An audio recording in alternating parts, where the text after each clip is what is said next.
जी। और अब हम बढ़ते हैं अपनी अगले खबर की तरफ, जो अंबिकापुर से है। सरगुजा जिला मुख्यालय अंबिकापुर स्थित मातृ शिशु अस्पताल में 4 बच्चों की मौत की खबर है। बच्चों की मौत के कारणों का अभी तक पता नहीं चला है। ये बच्चे special new born care unit में भर्ती थे और इस बीच रविवार रात करीब आधे घंटे तक बिजली चली गई। आज सुबह पता चला कि अस्पताल में भर्ती हुए 4 बच्चों की मौत हो चुकी है। परिजनों ने आरोप लगाया कि अस्पताल प्रबंधन की लापरवाही से बच्चों की जान गई है। तो वहीं अस्पताल प्रबंधन का कहना है कि बिजली कुछ समय के लिए बंद हुई थी, लेकिन वेंटिलेटर और ऑक्सीजन सपोर्ट सिस्टम चालू था। घटना की खबर मिलते ही स्वास्थ्य मंत्री टीएस सिंहदेव ने अस्पताल का जायजा लिया और घटना की जांच के आदेश भी दे दिए हैं। और इस संबंध में ज्यादा बातचीत के लिए हमारे साथ जुड़े हैं प्रदेश के स्वास्थ्य मंत्री टीएस सिंहदेव जी। सिंहदेव जी, आपका बहुत बहुत स्वागत है। जी नमस्कार। जी नमस्कार। अभी कुछ देर पहले ही मैंने आपके हेलीकॉप्टर की आवाज़ सुनी थी जब आप वापस आ रहे थे। और अब मैं आपसे ये जानना चाहूँगा कि क्या स्थिति है सर, और क्या आपने वहाँ पे देखा, इस बारे में आपसे ही जानना चाहूँगा सर। वहाँ अंबिकापुर एमसीएच अस्पताल में जी दुर्भाग्यपूर्ण परिस्थिति सृजनित हुई। जी सुबह लगभग 5 साढ़े 5 बजे से 8:30 बजे के बीच में जी 4 शिशुओं की मृत्यु हुई है। उनमें से 2 वेंटिलेटर पे थे और 2 अन्य बच्चे थे जो आईसीयू में थे, डूमस में रखे गए थे।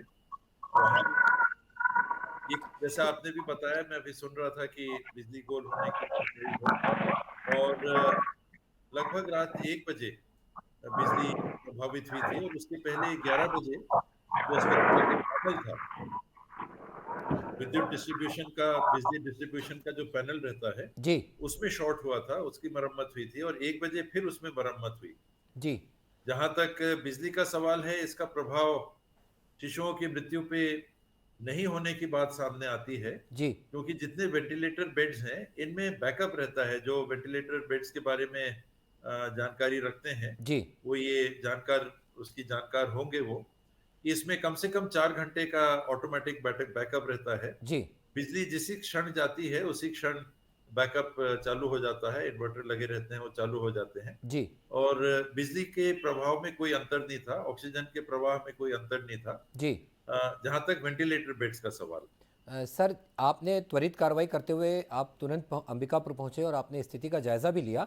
तो अब आगे इस पर आप क्या कुछ निर्णय लेने वाले हैं, या फिर क्या ऐसी कुछ बात होगी एक सर आपकी तरफ जांच से? कमेटी गठित कर दी गई है जी वरिष्ठ अधिकारियों की जी और 48 घंटे में उनकी रिपोर्ट आ जानी चाहिए जी और रिपोर्ट के आधार पे फिर कार्रवाई होगी। जी मुझे जो दिखा मौके पे, प्रशासनिक कमियां में मुझे वहां पर कुछ दिखी। जी जो ड्यूटी में राउंड जिनको लेना चाहिए वो राउंड लेते हुए डॉक्टर्स लगातार नियंत्रण, जो डायरेक्शंस दिए गए हैं जी कि 3 पाली अगर 8-8 घंटे की है जी तो उनमें क्लास 1 के ऑफिसर जो डॉक्टर के रूप में रहते हैं उनकी ड्यूटी डायरेक्टली तो नहीं लगती, जी लेकिन वार्ड में राउंड उनको लगाने के निर्देश दिए हुए हैं। जी मुझे ऐसा वो लगता है दे सर रहे कि कर रहे थे कि नहीं, जी इसमें किस प्रकार की कमी आई वो देखना है। जी नाइट ड्यूटी में जिनकी ड्यूटी लगी हुई थी, एक बच्चा वहां था, एक डॉक्टर वहां थे और वो डॉक्टर ने काफी मेहनत की, ये सभी ने कहा, उनके प्रयासों को सराहा भी। लेकिन और लोग वहां तैनात क्यों नहीं थे?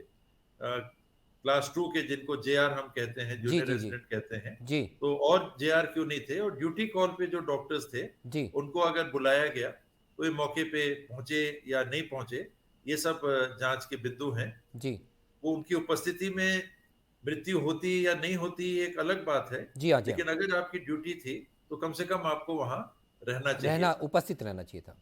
जी, बहुत बहुत धन्यवाद सर आपका। आपने धन्यवाद। जानकारी दी और हम उम्मीद करते हैं कि ये मामला भी बहुत जल्दी आप इस चीज़ को निर्णय पर पहुंच पाएंगे। धन्यवाद सर।